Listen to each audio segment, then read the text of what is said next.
Days after the G20 summit concluded in Johannesburg, it continues to attract controversy. US President Donald Trump, who skipped this year's summit, posted on social media that the United States will not invite South Africa to next year's G20, which is set to be hosted in Miami. In his post, Trump claimed that South Africa had refused to hand over the G20 presidency to a US embassy representative during last week's summit. He further wrote, and I quote, "Therefore, at my direction, South Africa will not be receiving an invitation to the 2026 G20, which will be hosted in the great city of Miami, Florida next year," unquote. South Africa's President Cyril Ramaphosa has responded to Trump's remarks, calling the decision regrettable.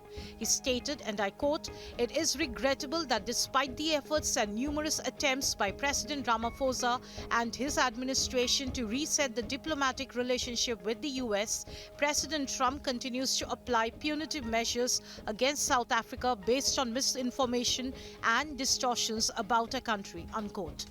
Ramaphosa further clarified that the United States was not present at the summit and that the instruments of the G20 presidency were formally handed over to a US embassy official at the headquarters of South Africa's Department of International Relations and Cooperation.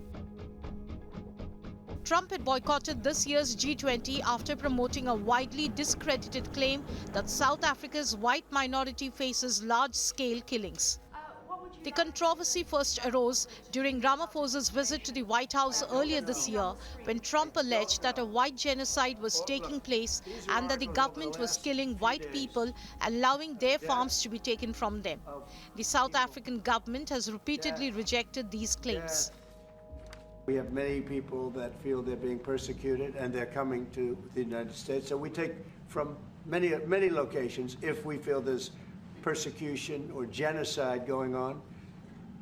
I would say if there was Afrikaner farmer genocide, I can bet you these three gentlemen would not be here, including my Minister of Agriculture. He would not be with me. So it'll take him, President Trump, listening to their stories, to their perspective. South African officials are now seeking solidarity from other G20 members, urging them to defend the integrity of the forum and the rights of all member states. With tensions rising between the two countries, the G20, which does not have a permanent secretariat, is currently supported by the troika, comprising the previous, current and incoming presidencies.